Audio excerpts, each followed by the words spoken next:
All right, everybody, welcome back. Sam's Army episode 2.262. We got a lot to talk about this week. We'll start out with headlines, where we'll talk Everton, Premier League changes, and Swedish VAR. Weekly What If is championship promotion related. Premier League, we got to talk about Spurs stinkiness, unfortunately. Chelsea, are they back? Are they back? Question mark.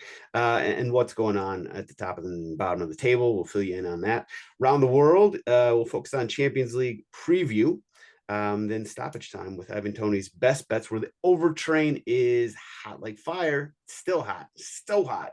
Then we got a new segment alert and everyone's favorite segment, of course, GOAWs. We'll finish up with.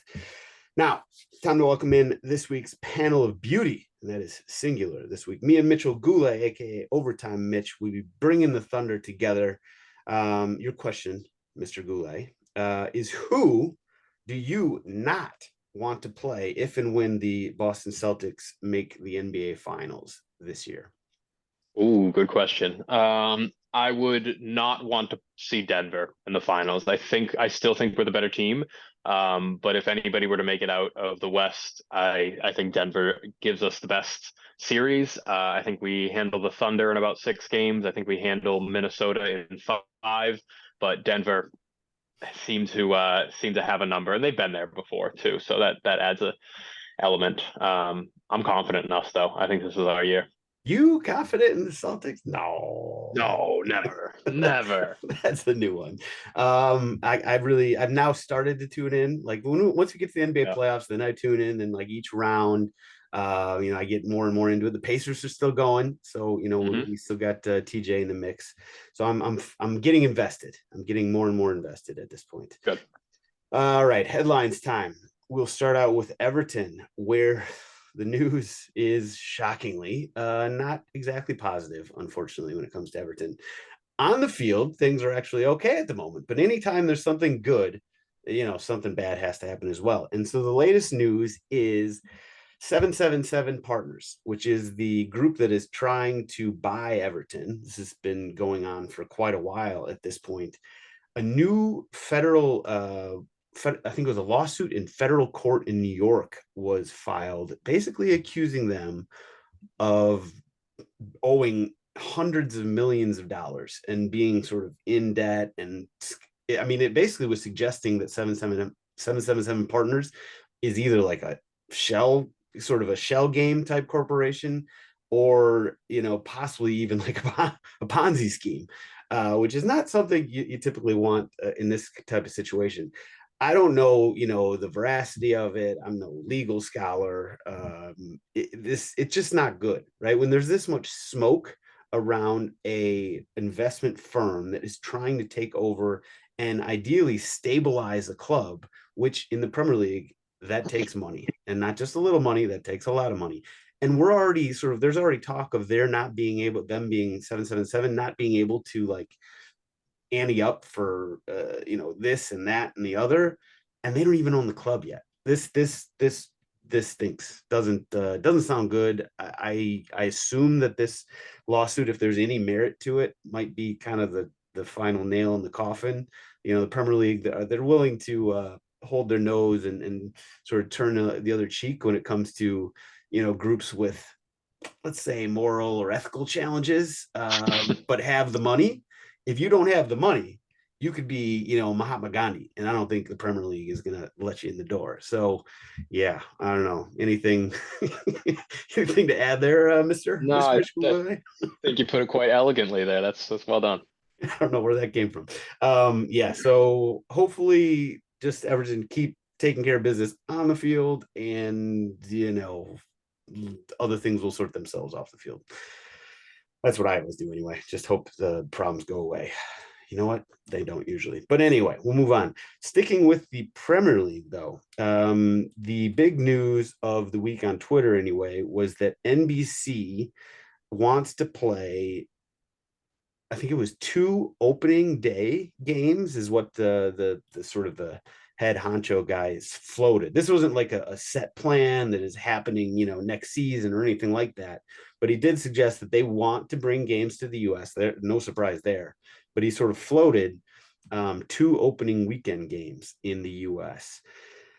Before I go give my 2 cents, which I think you actually Mm. already know how I feel about this. What's your thoughts on bringing games here Uh, and opening weekend in particular? yeah, that's the part that kind of puts me off from it a little bit. I think a big part of the allure of any domestic league, the Premier League specifically, is the history that it has rooted in the country that it represents. And when everybody is chasing, I mean, everybody's always kind of chasing that American audience. The Bundesliga definitely wants it, Serie A definitely wants it, and they've gotten like a piece of that pie with their Paramount coverage recently. But I think the more and more we water down what a domestic league looks like, then the less relevance it has to that particular country. Um, and I'm saying this as a, a country with not a strong domestic presence out elsewhere. Like, we would never ever float the idea of having opening day MLS games in England or in Italy or in Germany or Spain or wherever. Um, I think it's a little capitalist. I think, um, yeah, I don't like it. It feels icky to me. I can't quite put into words why I don't like it, but it doesn't feel very authentic to the league itself. It feels like a attention grab as opposed to something that's rooted in the sport itself and in the league. So I'm out on this, but I could be convinced. But initial thoughts are, nah, I'm all set. Yeah, I'm with you on that because I can see some positives to this, Yep. right? I mean, if you get some more sort of say casual armchair fans who are big fans of sports, but not necessarily of soccer, if you give them an opportunity to go down the street and watch a Premier League game, I mean that will have an impact. People would be like, "Wow, this is Sure, legit." but this to me doesn't seem like an opportunity to get casual fans because if a game is being played in the United States, ticket prices are going to be United States ticket prices, Oh yeah, and that automatically prices out the quote unquote casual viewer who is, I don't know, thinking of attending a sporting event that weekend. Nobody's going to want to drop $150 to go watch. I mean, who's it going to be? Let's be honest. Is it going to be United Chelsea? Is it going to be Palace Bournemouth? Like, it's going to be bigger clubs because if they're flying over there, they're going to make sure it's worth their while. They're going to get every or juice every ounce of ticket sales that they can get, and that's not for the casual fan. So this is more so a money grab than anything. It's oh not yeah. really like an expansion of the league. Oh, I mean, so is everything, but yeah, it's about money. I mean, let's be honest. This is about no, yeah, we're money. not hiding that. Yeah. And so like I can see the at least hypothetical, theoretical positives, but you're right. I think at the end of the day, this is A about money, which always sort of rubs me the wrong way. And B, perhaps more importantly for me, is that like the reason everybody likes the Premier League is the atmosphere and the vibes Mhm. and the fact that you have this sort of local, passion for the teams and taking games away from so not just giving allowing American fans to see games up close and personal, but you're taking away one of what, like 19 essentially Mhm. home games. You're taking that away from the passionate local fans who have been, who made these clubs what they are. And so there's sort of a double no bueno for me in my mind. And I wouldn't be surprised if they end up doing this in some form. It's just money talks in this day and age. And I don't think season ticket prices would be 1/19th less I expensive. So bet not. I I'm bet a season not. ticket holder for, whichever of the two clubs are losing a home game. I'm pissed. Exactly. Yeah, it's just we'll see. I also opening day, like really, Yeah. I mean, Yeah, maybe that one that's a celebration. Opening day is just like a joyous occasion for any league. right. All the Everybody, fans are able to everybody's at kind the of top of the table. for it. Everybody's got a Yeah. shot. We could all be Leicester this season, Everyone's still happy at that point and take optimistic. like Palace. Well, Palace is a bad. I mean, maybe Palace is a good shout actually because they've been. I think they just confirmed they're going to be for the however many year in a row they're going to be in this tight bandwidth of points finished on for the season. So if you get a Palace in April's too late, but maybe February or March where there's a little bit of a dip. You already know you're going to be finishing in 12th. You're safe. You're not fighting relegation. You're also not fighting for Europa. Maybe I don't know. I'm being devil's advocate when I really feel like I'd rather them not do this at Yeah. all. But I don't know. It's just something to keep an eye on. I just think that at the end of the day, I'm cynical enough that I just think it's going to happen, and we got to deal with it. Unfortunately, sadly enough. All right, we'll stick with the Premier League again. Howard Webb, who's sort of the face of the PGMOL at this point, as much as everybody loves the PGMOL. He said that the Premier League refs may soon begin explaining VAR decisions to the in-stadium crowd and obviously on TV as well. And an interesting sort of part of that is that the MLS just started doing exactly that this weekend. And we've talked about this before. It's just like this is the easiest win in like the world, and the fact it took this long for them to get on board with it is beyond me. It's just like fans are so I'm so annoyed as an MLS season ticket holder who goes to all the games. Whenever they do a VAR review, they don't show the replay and the ref doesn't say a goddamn thing, and you're just sitting there being like, with your thumb up your ass being like, well, I hope this goes our way, and like not knowing anything about what's going on. Like the least they could do is A, show a replay, and B, just tell us what your decision was and why, Yeah. So it's just, I mean, it's just like an easy win. This is so silly that it's taken this long. Yeah, I got nothing else to say. I think one of the reasons that they haven't done it yet is because it gives further information to fans about the precedent of why referees make decisions that, we already draw comparisons from like, well, this tackle was given as a penalty earlier in the season and this one is not. And we do, we have every right to do so because all we want is consistency. But if a referee one week explains why they've given a decision one way, and then 6 weeks later, a similar play happens and they decide the other way, I think that's why they've been kind of apprehensive as to, giving referees more voice within the stadium and explaining power, because if they don't have to, they're a little more protected. But I'm I not going to sit understand the here. rationale. I don't agree Yeah, with it, and that's I just a don't rationale. like it. I'm not Um, endorsing that. I think transparency in general is almost always a good thing. So I think, and Yep. honestly, I think that fans, if they heard the refs, like when they do these audio plays or audio replays of like, the VAR and the VAR assistant communicating with the ref and with the, lines refs, like when you hear them actually talking about it, most of the time, I think it actually puts them in a better light. It's sort of, well, you can Yeah. kind of see how they came to this decision. Like there's Right. certain decisions, like the one with Forrest against whoever, I think it was Everton, where, I mean, I was just watching it and it was the foul that Ashley Young fouled the Nottingham Forest guy, like basically ran over him from the backside.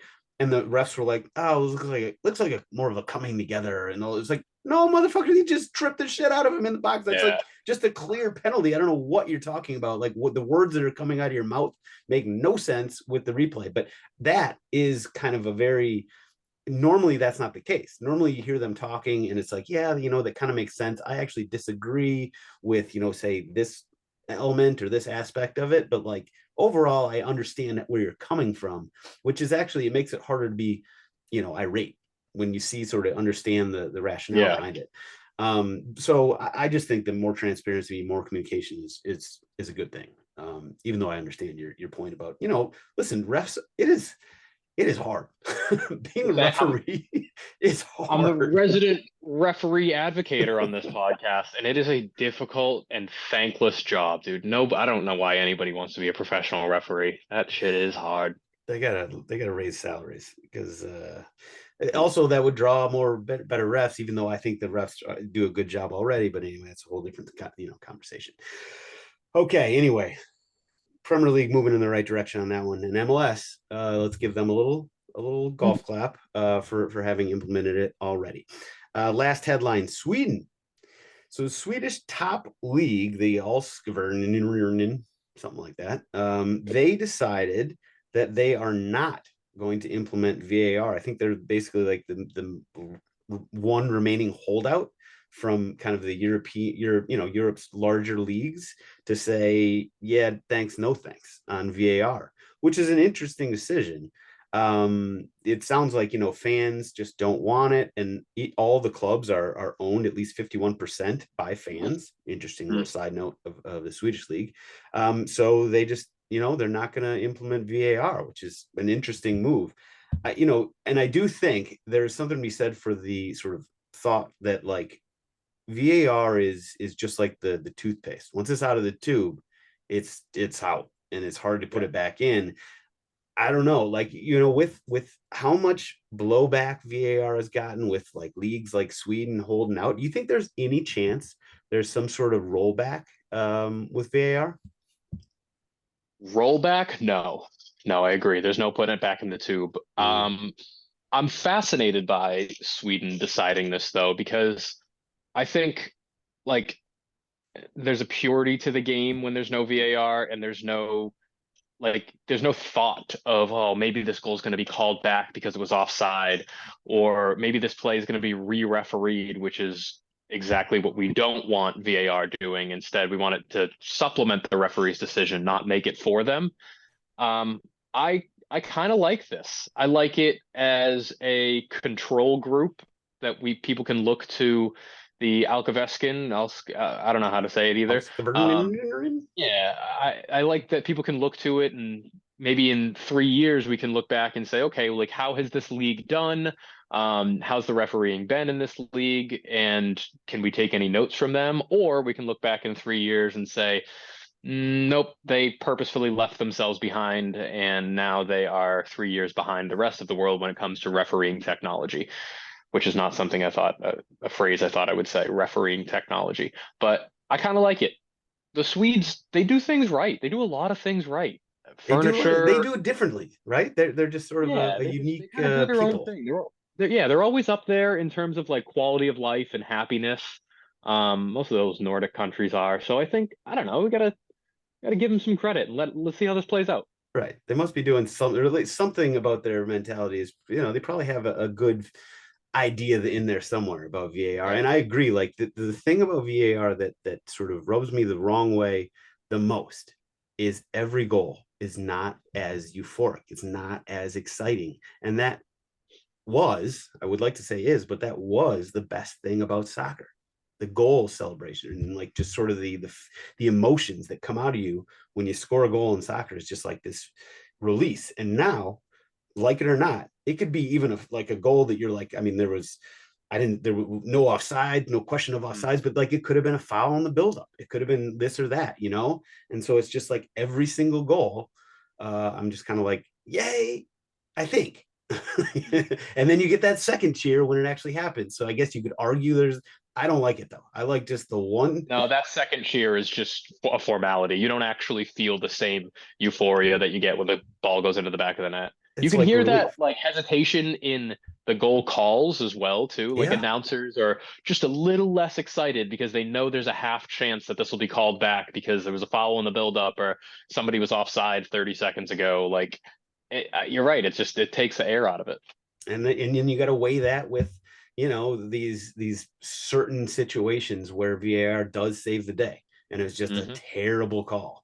Whereas most of the time with these VAR calls, it's just a subjective kind of like, is it not, like clear and obvious? Who the hell knows? Yeah. So that's what the pluses and minuses there. I do like, you make a good point. We'll see sort of how Sweden, as a test, as a test Yeah. case of sort of the olden times. Maybe we'll all just start to watch the Allsvenskan. I got it right that time, I think. Allsvenskan, whatever. Yep. Anyway, all right. Shout out Sweden.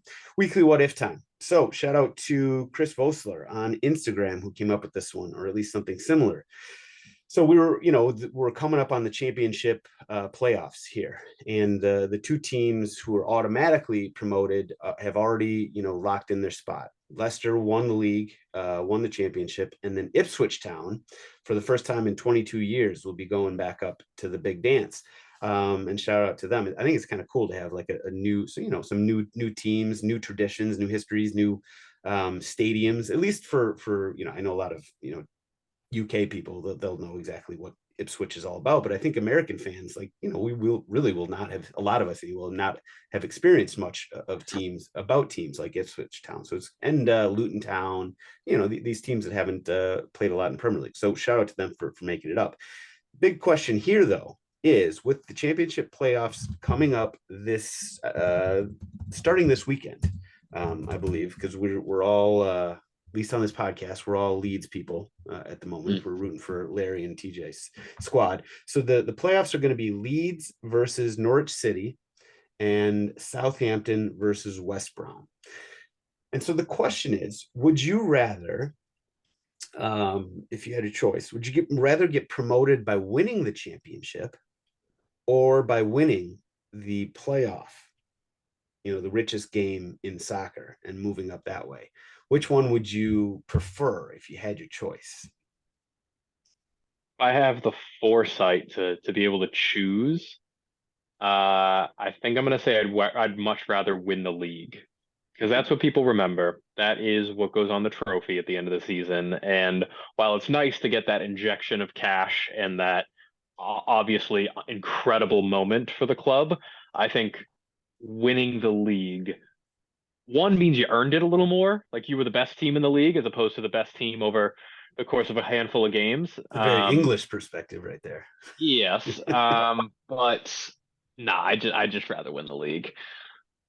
Okay, I What don't about know you? if I disagree or not. I probably agree with you, but there's something to be said for just that extra, and it's not just one game. You win the richest Yep. game in soccer, you've won three, at Yep. least one, two, because you do the home and home in the semifinal, and then you go to Wembley for the big one. Just those three extra game days of just absolute high pressure. Like if you come out on top of those, it's great. If you lose, it's terrible. It's horrible, Hmm. obviously. But sort of that's what sports is all about, right? It's just sort of making us feel. So I feel like actually I'm going to go the other way. I think if I had my choice, this might be a very short, nearsighted perspective. You want to ride the emotional roller coaster, huh? Exactly. I just want that like injection, like hook my veins up for the the little short term euphoria of the playoffs. That's such an American perspective. I think that's the way I would go just in the short term. But you're right, like just being the best team in the league, lifting the trophy, and sort of saying you actually won the league. There's something to be said for that. Although I will say, Ipswich Town, they were raising a second place trophy this weekend, which I saw. I was like, that's a little weird. Little strange. I'm not gonna piss on anybody's celebrations, but having a parade for second place is a choice Now for the sure. parade I'm okay with because that's just sort of fans celebrating the fact we're going to be up in the Premier League and all that goes along with it. But just like the trophy, it was the second place Mm, trophy that just rubbed me just a little bit. I was like, yeah. could have done without that, I think. But whatever. Shout out to Ipswich Town. I don't think they give a shit. They're going up to the Premier League. That's all they care Oh, about. good for them. We'll see you next year. True. All right, let's go to speaking of the Premier League. We will start out with I mean this question that I was starting the season with, it kind of is gone out the window as we get down to the end of the season here because it really feels like there's always one game that really stands out, but maybe this weekend was a little different. We had Liverpool Spurs, we had Sheffield United, we had a couple at the bottom of the table, very important. Sheffield United lost 1-3 to Nottingham Forest. Luton Town and Everton played to, I think it was 1-1 draw. And then, of course, Arsenal and City both came up with big wins, big important wins. And then to put a little a shit cap on the weekend, Crystal Palace just put a hurting on Manchester United today, which I was on the over, so I'm not complaining, but wow, Manchester United did not show up at all. So of all those games or any of the other ones, which one stood out to you as most interesting? Most interesting was that United one. That they seem to find new depths every single week. And you can say that they were playing without a couple center backs today. You could say that Bruno Fernandes was no longer in the team, which he usually is. But man, nobody on that United side looked like they wanted to be out there for that full 90 minutes. it was upsetting to watch. I think Ten Hag's job is done. Wouldn't be surprised if he's the first manager canned after the season ends. Where does United go from here, though? Like, you can, we have to credit Palace as well. Like, they played well and they've found some great form recently. I think that they're going to sell off a lot of the talent that they have in this summer, and hopefully they can rebuild effectively. I would They love a got bit of, so many nice pieces though, like yeah, they Easy, do. Eze, whatever, Elise. I mean, like they keep coming up with these guys that are like real game changers and would be, a great addition to really any team for the most To a part. mid-table team like Palace, what is more enticing? Having two guys who are Oh no, they got to extremely sell them. talented. They're gonna You, sell them. you have to sell them for, I mean, Eze and Olise alone are going to fetch 50 apiece minimum. Like those dudes are ballers. And imagine if they just at halftime put on a red shirt, that game would be 2-2. Like it's, I do want to credit Palace. I really do, but um, United, man. All of the listeners wonder why we don't talk about United all that much on this podcast. That's why. And it was bad.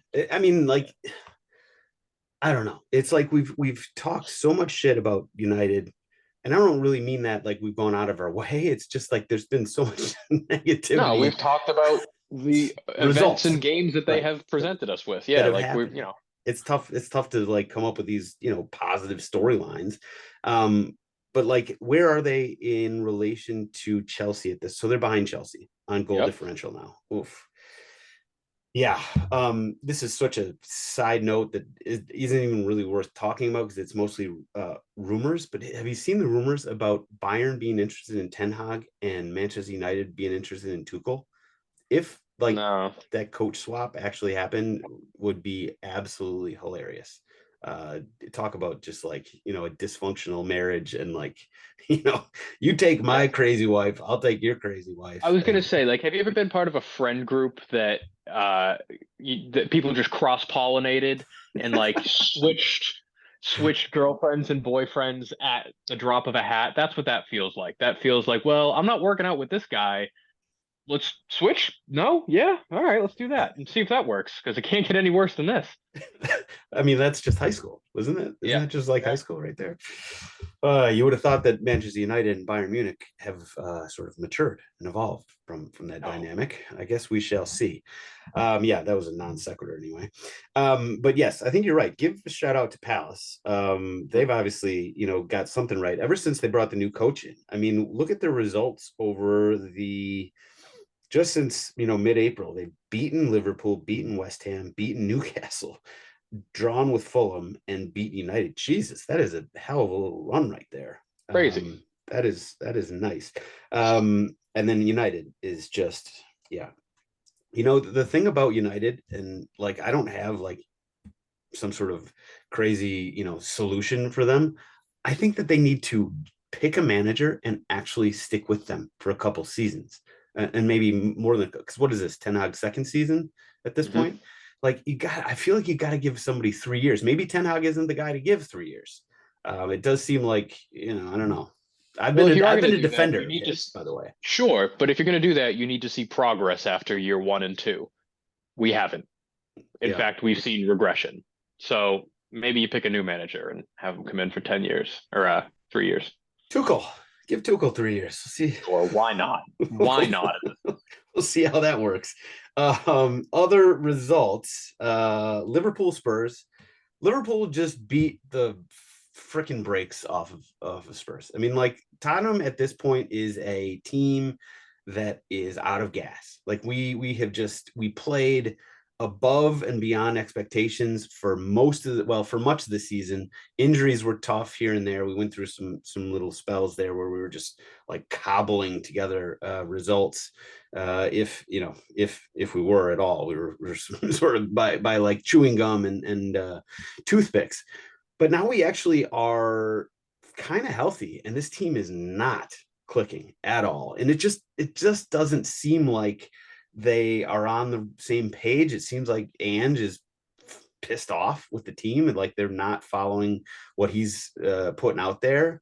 He had that quote about, there's going to have to be changes, which I think everybody knew or would have known anyway, but the fact you say it so clearly um, is definitely a bit of a kind of a kick in the ass for players.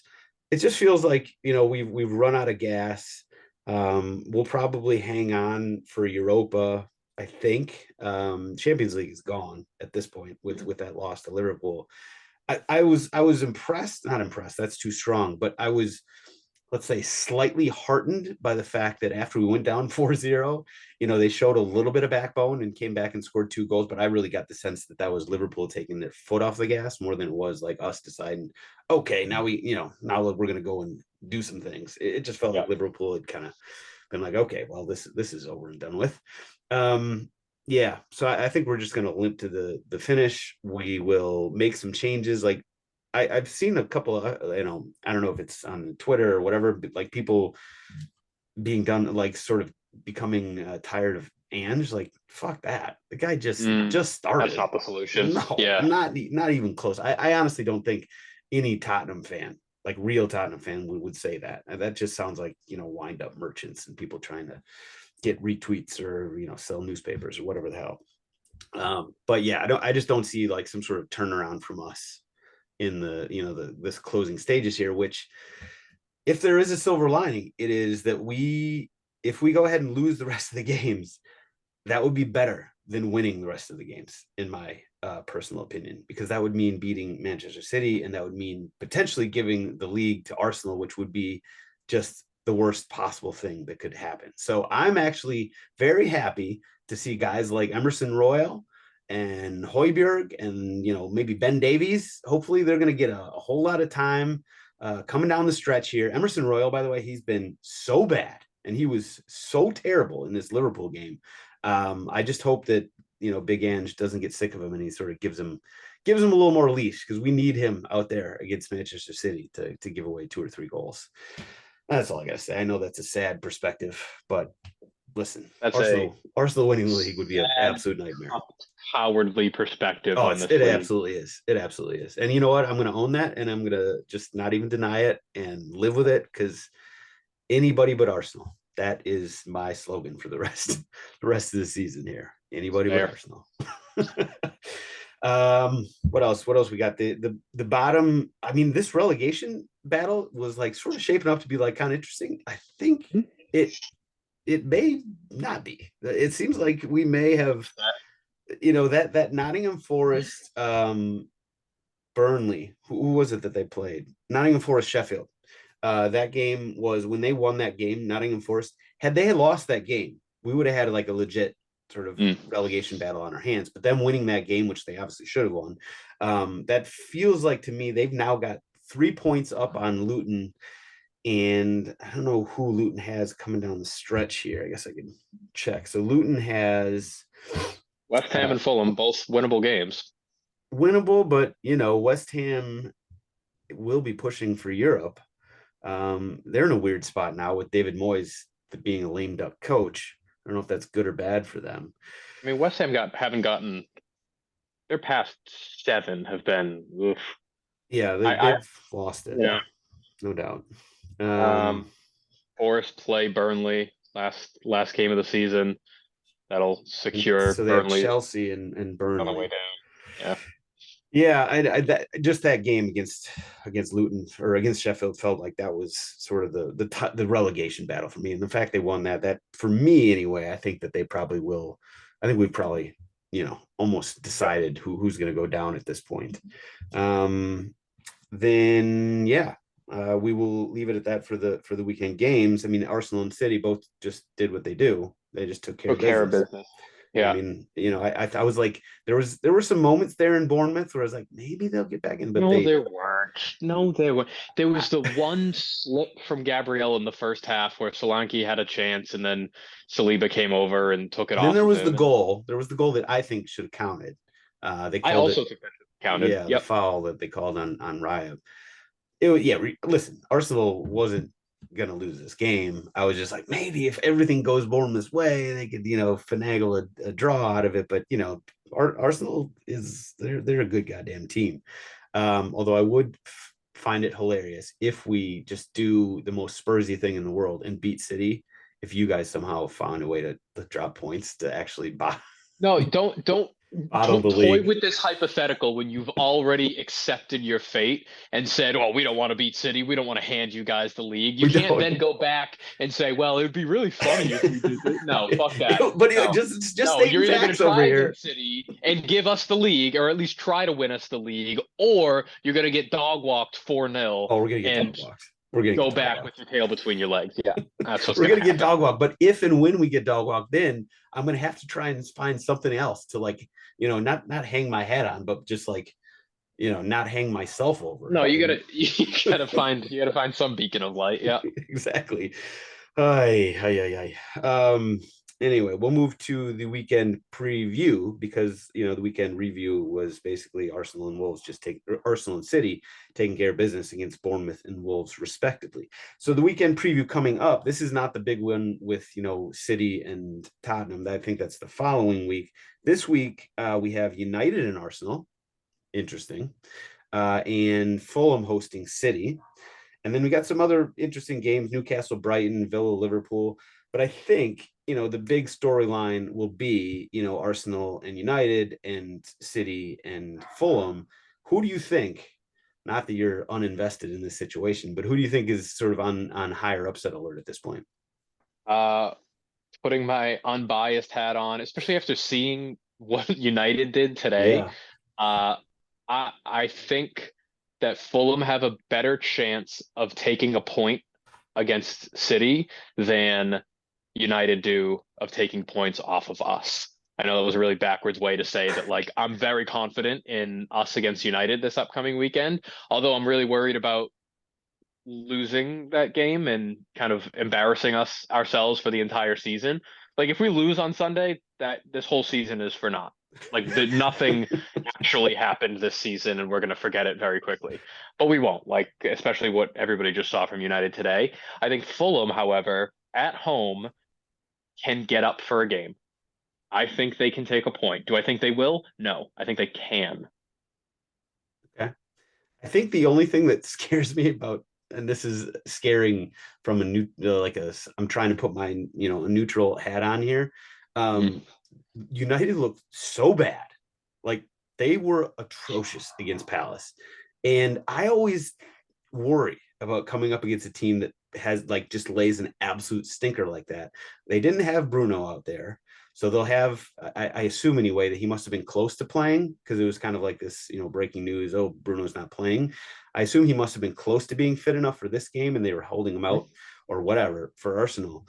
Um, United was so bad that that makes me a little bit nervous for you and more excited because United, if they actually took points off you, it'd be hilarious. But But how anyway, different is their lineup going to be? You include Bruno, okay?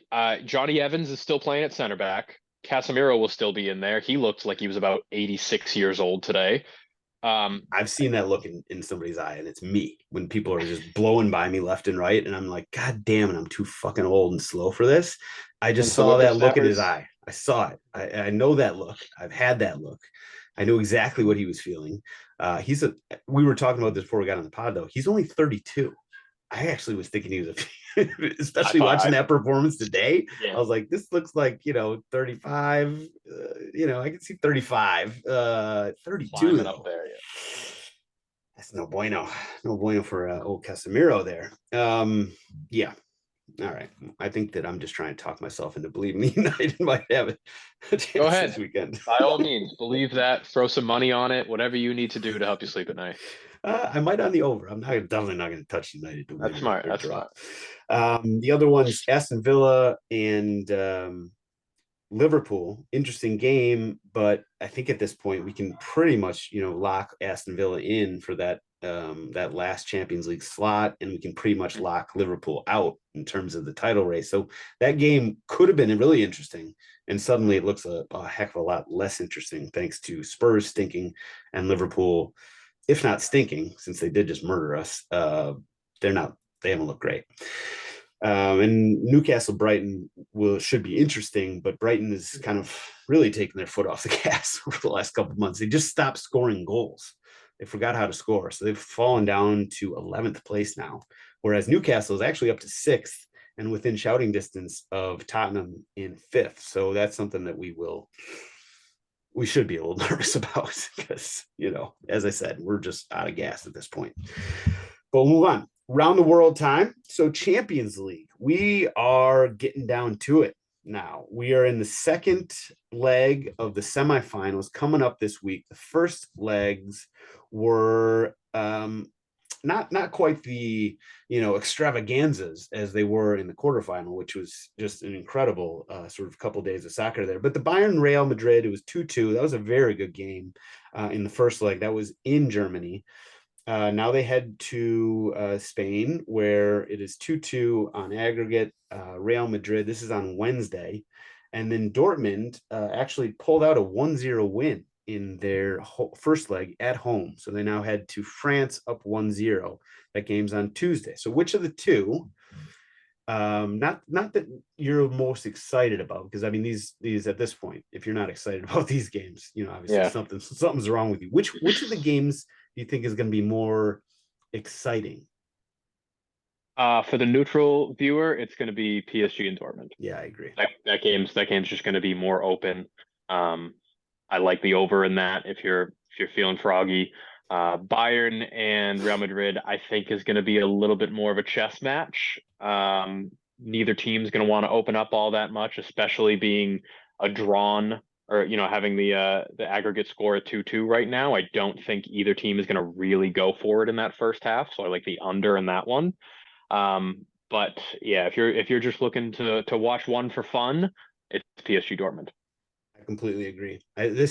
We've seen this movie before from Real Madrid. Like, if you are willing to put some money on Bayern in this game, fair play to you. I am not. My balls are not nearly big enough to do that. This just has all the markings of Real Madrid, Champions League. When it counts, they'll just find a way, just like they did against City, just like they've done against countless opponents in the past. I mean, it would be interesting in the season here where Bayern, this is all they got, right? They're out of every competition at this point. Bayern's already won the Bundesliga. This is all they got. This is their one shot. I mean, Tommy Tuchel has, to his credit, as much as I dislike him and love calling him a terrorist and all this stuff, he has found a way in the past to do, to win Champions League.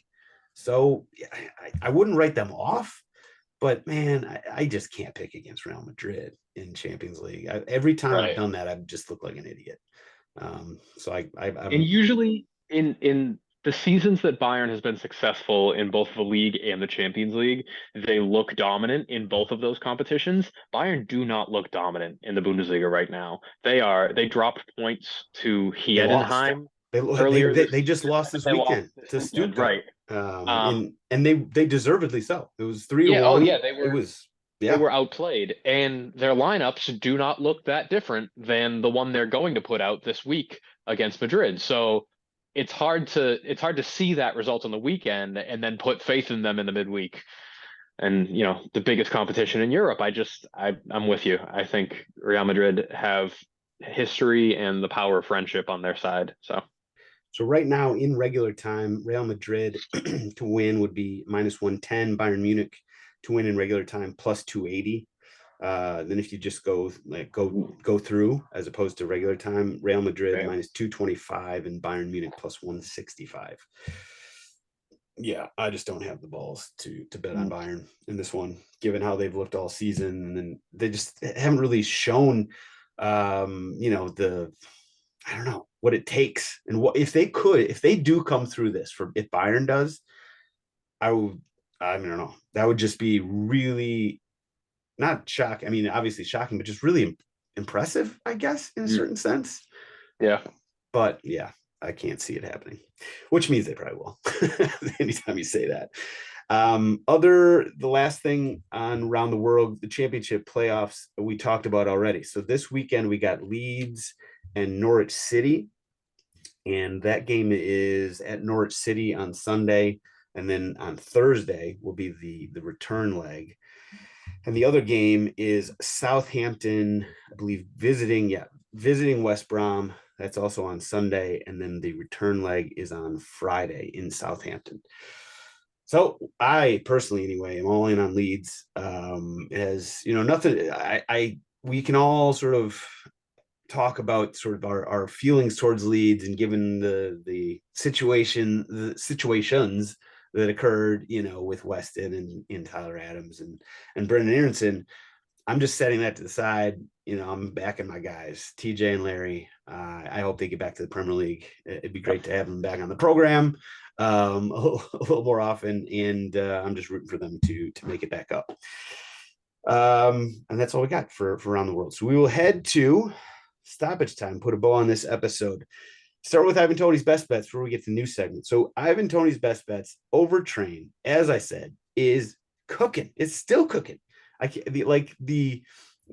sort of talked ad nauseum about how terrible I am about like finding sponsors or finding promotion or advertising or whatever for the program. I've actually gotten several emails from people trying to get me to like sell my bets. Like it just, that does not feel right to me. That does not. I don't think I can do that. But they're not wrong, because the overtrade is cooking. We are cooking right now. I think we've gone 4-1 the last couple weeks. So let's try and stay hot here. I got some good ones. I did my little extra layer of research here, because I felt like I started to get a little fat and lazy, because I've been winning so much. It might be time to get sort of take your foot off the pedal the way Liverpool did against Tottenham. No. We're gonna play defense against that. I got some extra good picks here. On Wednesday, we're going to go with the Europa Conference League. So they're actually playing on Wednesday. I don't really know why. Typically, that'd be a Thursday game, but this is the semifinal second leg. Club Brugge hosting Fiorentina. This is the type of setup that I absolutely love. So Fiorentina went, they welcomed Bruges to their house last week, and they won 3-2. So now they're going back to Bruges. Bruges has, shown that they can score on Fiorentina. Fiorentina can obviously score on Club Bruges, but the home team, Club Bruges, is, they're basically, their back is against the wall. They have to go for it. They got to score. So they're down 3-2 from the first leg. I love that kind of setup.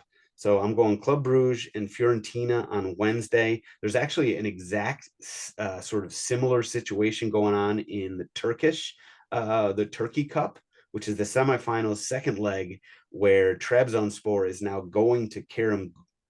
Oh God, I'm going to really pronounce this one. Karagumruk. Yeah, there's all sorts of little umlets and stuff. Listen, my Turkish pronunciation is not so great. But Karagumruk is going back home against Trabzonspor. They're down 2-3. Exact same type of situation with Club Brugge and Fiorentina. Officially, though, I'm going to go with Club Brugge, Fiorentina in the Europa Conference League.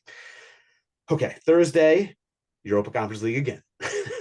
Olympiacos and Aston Villa treated us very nicely last week. It was 4-2, not bad. Olympiacos went into Aston Villa. What was it? Fortress Villa. It was being called for a little while until they just completely stopped winning there. So now they're going back to Greece. Olympiacos is up 4-2.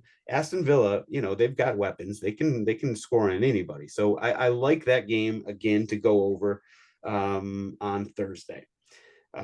Friday, going back to Bundesliga 2. So Paderborn and Hamburger are playing. Hamburger are in fourth right now. So they are sort of desperately pushing to get up into the third slot, because that is the one and only promotion playoff spot in the Bundesliga 2. So this third place team plays the 16th place team from Bundesliga, the top Bundesliga, and they play in I think it's home and home. So Hamburger is trying to get that spot, and they're real close. So I know they're going to go for it, but they got to go on the road to Paderborn, who is, a decent team. So I'm assuming there's going to be goals there, hopefully going in both directions. Saturday, we are going to go Premier League, Nottingham Forest and Chelsea. Listen, Chelsea's they've found form a little bit. They're scoring goals. Nottingham Forest is at home. They can score goals. They still have, the motivation, because they're only 3 points up on the last relegation spot at this point. So they're still motivated to go for this, get some points. So I like Forest hosting Chelsea in the EPL on Saturday. And then finally, we will close it up with Kansas City Current and North Carolina Courage in NWSL. Both these teams. So Kansas City Current, by the way, this season has been incredible for anybody who's riding the overtrain. And North Carolina Courage actually is in the similar boat. So these two teams playing each other. I hope they don't sort of stop each other. I hope it's going to be an open fair and lots of goals, and I think it will be. So that's a pick on Sunday. There's your 5: Bruges Fiorentina, Olympiacos Villa, Paderborn Hamburger, Forest Chelsea, and then Kansas City Current and North Carolina Courage. Okay, let's go get rich. What do you got for us, Mr. Mitchell Goulet? Have you considered like maybe not selling the picks, but at least putting them in a graphic and letting people see as opposed to, I should. them out? I guess what the only reason not to do that is that you got to force people to listen to the podcast. Yeah, that's true. That's fair. You could just put instead of putting them out ahead of time, just put them out as a review and say, hey, look, we went 4-for-1 this week, or we went 4-1 this week, and that's just I should do that, especially now that like several weeks in a row have all been hot. Like now that you're cooking with thermonuclear gas. Listen, promotion is not my my strong suit, right, as I'm sure you've gathered. All right, that's why they pay me the big social media bucks. All right, so I got 3 for you: Tuesday, Wednesday, Thursday. Champions League, Europa League. I like both teams to score, Paris and Borussia Dortmund. That one, like I mentioned earlier, that game's going to be more open than the Madrid and Bayern game. I like under 3.5 for the Madrid Bayern game. It's a little bit of an alternate line. It's currently set at 3, so take that under 3.5. And then I like Leverkusen money line against Roma. I am a romantic. Bayer Leverkusen are doing something that nobody in Europe has ever done. And I made a video about this on FC too, that I was like, we have to consider this up with the greatest seasons of European football ever, if and only if they take care of business for the rest of the season. There've been many great seasons, many great trebles, but nobody, including those great Bayern teams, great Real Madrid teams, great Barcelona teams, whoever, nobody has ever done it unbeaten in all competitions. If they're able to go unbeaten in all competitions, win the DFB Pokal, win the Bundesliga, which they've already won, and then win Europa League as well, I know it's not Champions League. I know. We've all heard that argument. But to do that unbeaten is incredible. Like that is almost unfathomable. So we got to consider this with one of the best European seasons ever. And I think they'll continue that trend against Roma at home. They're already up 2-0 on the aggregate, but I still think they'll just take care of business and they'll win at home. And if you put all of those together, both teams to score in PSG, Borussia Dortmund, under 3.5 in Madrid, Bayern, and Bayer Leverkusen money line, you're at plus 285. Not bad. Not bad. Yes, the Bayern Leverkusen discussion. We've broached the subject last week or a couple weeks ago. I'm basically just tabling that until the end of the season, because you're right. There is something to be said for this season. They've got basically 5 games left, if I believe, right. So they got they got Europa League semifinal. Assuming they win that, then they would go to the finals. So that'll be 2 games. Then they have 1 regular season game, another regular season game, and then the DFB Pokal final against Kaiserslautern. So second division Kaiserslautern. Yeah, feels like And if I actually really liked or thought that if Leverkusen was going to lose a game, it was going to be at Roma last week, and they just keep went doing in there, it. took their business. They just keep doing it. Okay. There we go. Let's go get rich together. Now, the new segment alert, which actually you teased last week. We got Neal Maupay's shithousery of the week. Your stunt double. So if you don't have one, which I know you actually do, but if you don't have one, we'll just go through this real quickly. But if you have a Neal Maupay's shithousery of the week, this is the time to air it out and give people a look at what's going on in the shithouse universe. Yeah. So Neal, I know you're listening, man. Appreciate your shithousery, and I also appreciate just how good of a guy he seems off the field. You saw that video of him running into some fans on his way back from the chippy this week. The dude just seems like a stand-up guy. Like he likes to get under players' skin, but I don't know. I can't help but like him for slightly biased reasons.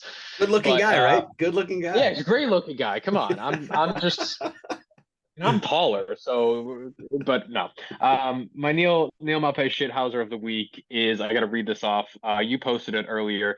It's Brentwood Town FC's keeper who, in an order to waste time towards the end of the game, tripped himself on a run up to a goal kick, and then turned around and immediately smiled to the home fans behind him because everybody knew what was going on. This is the type of shit that you don't get in any other sport, that you might not get in any other league other than, you know, the Ishmaelian League playoff semifinal. But that type of shithousery, tripping on your own goal kick in an order to waste time, is just mwah, And we then love looking back that. at fans and kind of giving them We're giving giving him one of them. these and giving him like, yeah, we all know what's going Now on. he Love that. did get booked, and rightfully so. It was just so Good, fine, ridiculous. But fine. yeah, I think it was probably worth it for the memes, if Yeah. nothing else. So shout out to the Isthmian League's Brentford Town. That is actually the, let's see, the seventh/eighth level of the pyramid. So it's down there. Okay, good shit. Good shout for the shithouser of the week. Mine is going to be the. I don't know if this actually counts. Would you count the Twa players and fans getting in that flare fight? Is that shithousery? Um, Not in its like purest Right? form. Because that's more like That also anger. opens up a conversation about like City Football Group and Girona and where Trois are and their books and all that shit. Like, you know, maybe we save that for the end of the season when we have all that information. But yeah, it's I suppose it's worth bringing up. It was an interesting situation, and you're right. The whole dynamic is sort of, it's more than shithousery. It's tomfoolery.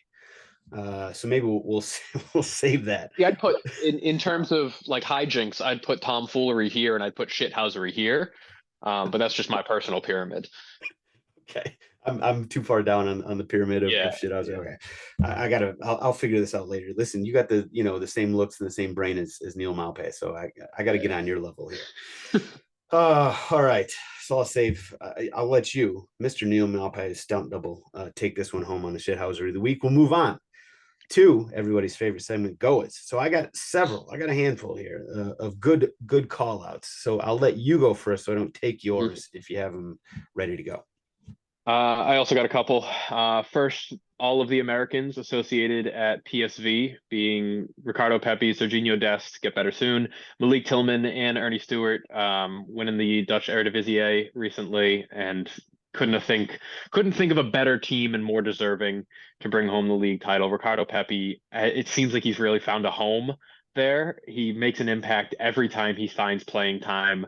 The dude scores goals for fun. Malik Tillman is looking energetic as hell on the ball. He's played himself into the squad throughout the season, and then Serginho Dest was a routine starter and a staple in the squad until he recently tore his ACL. We all know what that's like. Get better soon, Serginho. Should be fit for the 2026 World Cup. That is our primary concern. And then Ernie Johnson taking taking a team. I think he's too good for the U.S. men's national team camp at this point. I think he is living his best life over there in the Netherlands, and you got to praise him for that. So shout out to them. And then my actual Goa goes to Byron Webster, and he is Bromley's captain. Now I'm sure you had this as one as well. He had a penalty to send Bromley up to the English Football League for their first time in their 132-year history. And before he hit that penalty, they're currently in the National League, and he had a EFL captain's armband on, kind of signifying that like we're going to win this game. Uh, He had the decisive penalty, and before he takes the penalty, I've never seen somebody approach a ball with more confidence, bordering on cockiness. The dude is smiling ear to ear, and he's a center back, by the way.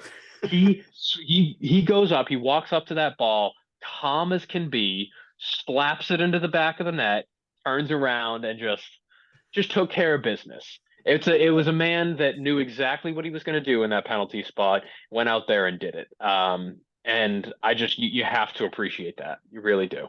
So Byron Webster, shout out to you, my friend. That's the first time that Bromley is making it into the Into the EFL, yep. wow, that's crazy. I didn't know that part of the story. Shout out Bromley. Well done. My GOAWs this week. I got a couple honorable mentions. Andy King. So he announced his retirement from Leicester, coinciding with them winning the league. He is now the only player to win League One, Championship, and the Premier League, all with the same club. Oh, Yeah, that's cool. I love that stat. That's right. really That's cool. Awesome. So shout out Andy King on that one. Another GOA honorable mention is Mark Clattenburg, who picked up 3 months of paychecks for doing God knows what as Nottingham Forest referee consultant up until this week when he's just like, you know what? I think lads, I'm going to step away. Like, What does brother, that mean? What does that job title entail? no idea. I don't know what they were thinking. Like, in my cynical sort of take would be that, the Greek owner has, maybe pulled some strings or, used some back channel communications in his dealings with in Greece soccer, and sort of use that to grease the wheels, so to speak, of, getting some decisions or something like that. And he thought maybe, having Clattenburg would do that. But like Premier League, there's the microscope is way too, the lights are way too bright on the Premier League. You can't, there's none of that, tomfoolery is going to actually work in the Premier League. I don't really know. Like, what's Clattenburg supposed to do when they get a decision wrong? He's supposed to be like, "Yep, mate, you got fucked on that one." Yeah, that was wrong. Yeah. What is that going to do? Like, nothing. So yeah, I mean, it was just a crazy situation. I don't really. I mean, I get it from Clattenburg's perspective. You want to pay me to do nothing? Like, absolutely, sure, I'll take your paycheck. But the fact they thought it was going to do something positive, like, I really don't understand it from Forrest's perspective. And then obviously that whole to do with the Everton game where they, in my estimation anyway, got fucked several times over. And then they put the tweet about it, and it was all sorts of that really went to hell in a handbasket. And then also my last honorable mention goes to Rhoda's stadium announcer. So Roda is a team in the Eerste which is the second division in the Netherlands.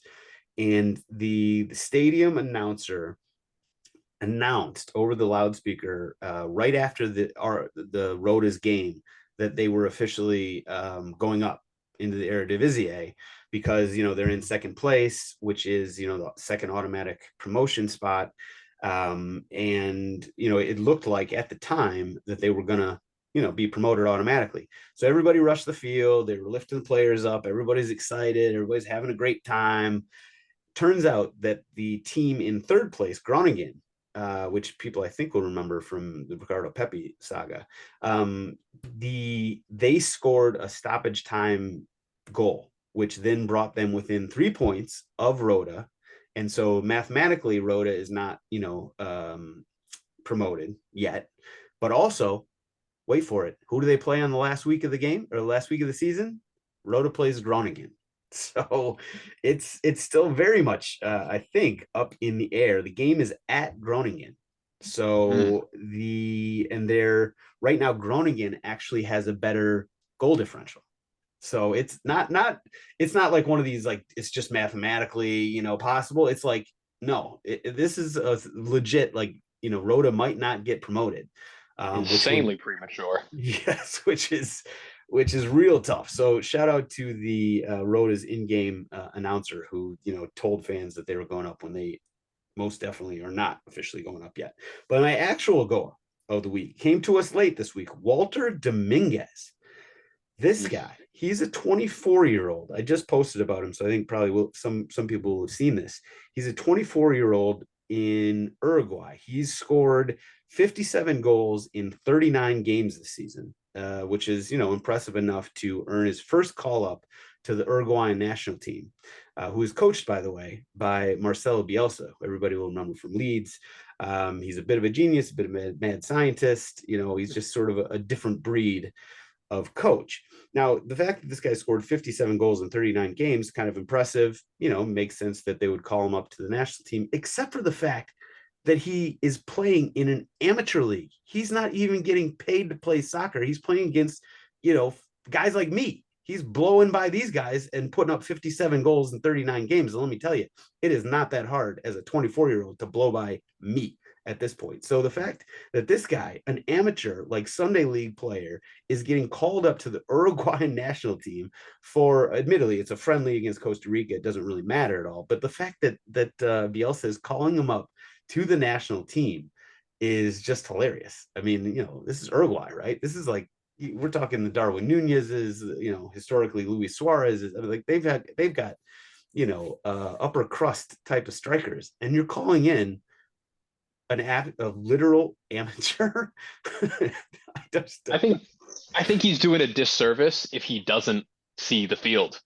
He being Bielsa, I think right. Bielsa is doing everybody a disservice if he doesn't see playing time. We would love to see just where the gap is between like that level of amateur player, who's admittedly he's got to be the best on his Sunday league team. He's got to be in the league, elite sure, if he's scoring that many goals in that few games. But I want to see just how big that skill gap is. I think we all do. Yes, I mean, this is how often do you go to the bar and you have maybe more than a couple drinks and you sort of start talking about like, well, if this bounce had gone different, if like I hadn't pulled that hammy my sophomore year of high school and all that, like where could I be at this point? Like this guy is literally living out that sort of wet dream that we all had about getting called into the national team. I think you're right. He needs to play. We need to see this guy on the field, see what he just sort of like see if he just looks like a fish out of water or if he actually can kind of, hang.